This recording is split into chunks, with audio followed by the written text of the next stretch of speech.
Welcome to New Mexico Black Rifle Operators Union. I'm your host, Sean. Tonight, from Firearms Policy Coalition, San Jose wants to fine gun owners if they do not carry an insurance policy on their firearms. So, I don't believe the federal government or any government has the right to require you to have insurance for a right. It's different for cars because that's not a right, that's a privilege. Owning a firearm is a right. By charging someone or making someone have a insurance policy, you are segregating a group of people, specifically the poor, who may or may not be able to afford such a thing. Now, do I have insurance? Absolutely. As a concealed carry holder for many years now, there was a couple of times that I got to talk to different lawyers in the classes. And this came up.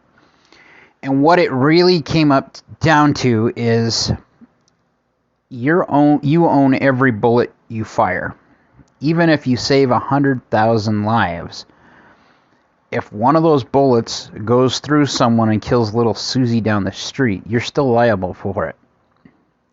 So you do everything you can to mitigate that you do not hurt anyone. That's why you train to the highest level. That's why you take responsibility for the firearms and the ammunition you carry. So absolutely, I carry insurance. Do I think it is a requirement that you should have such said item for a concealed carry or to own a firearm? No. As I just said, this is exclusionary. This is not the American way. This is how we started getting more law enforcement in on legal issues with cars. That's different in my opinion, and that is mostly because cars or driving, like I said, is a privilege. This is a right that is enshrined in the Constitution. You shouldn't have to pay a fee. This is akin to a poll tax back with when people were required to pay to vote, which excluded Black Americans specifically from voting in elections because they couldn't afford it. I'm not saying this is a black or a colored issue or a race issue of any kind. I'm saying this is an American issue. And as any American who's below the poverty line, who may not live in the greatest area and is barely squeaking by, especially with what's going on with, inflation, this is something they shouldn't have to worry about. And they shouldn't have to worry about going to jail for trying to defend themselves. When seconds count and helps minutes away, I really have no fault for those people carrying firearms. Especially, and it really goes back to people that are felons. This is one of the issues that was brought up by Tim Pool that I had to think really deep on. Is I've always been an absolutist when it came to felons. If you're a felon, you've messed up enough, you probably should lose some of your rights. Okay. Now, fast forward to where I am in 2022, where I've seen a lot more and seen a lot more errors, so to speak, in the federal government or the government in general, where I don't trust them. And my opinions have evolved. I no longer believe in the death penalty, especially if it's anything that's tied to the government, because I don't trust the government has the capability of making sure that they're not killing the wrong person. That's one.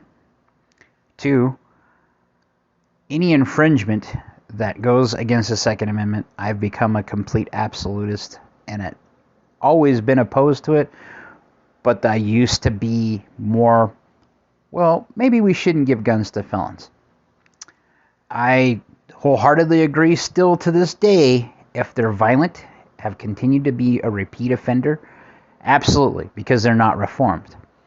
I know from personal experience, I have friends who have made mistakes when they were teenagers and ended up with a felony. One for burglary, one for being at the wrong place at the wrong time with a dude that was selling drugs.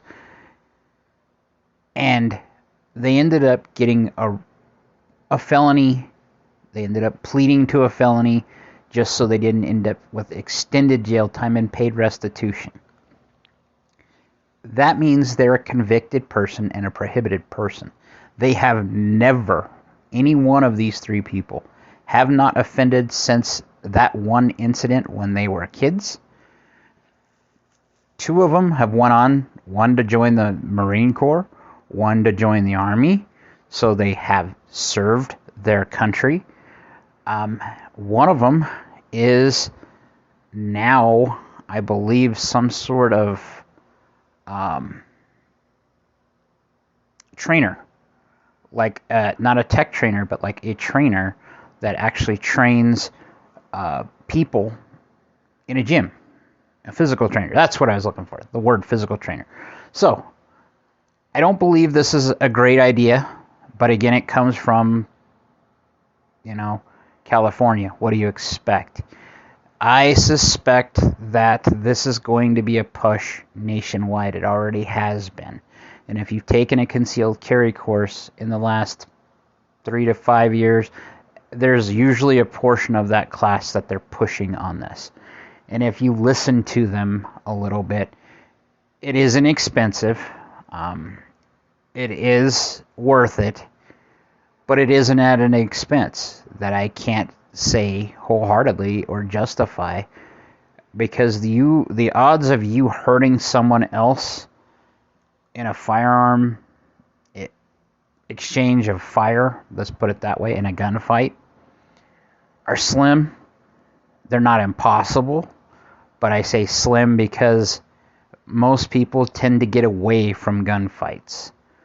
And if you're trained better than the other person, and that's what you should always strive to be, because you want to be, there should never be a fair gunfight. You should have every bit of lead you can get at that starting line. And I hope you finish ahead of everybody else. If you listen to my podcast, you're probably on the side where we try to do what's right. We're the sheepdogs in the country. Like, share, subscribe, be great.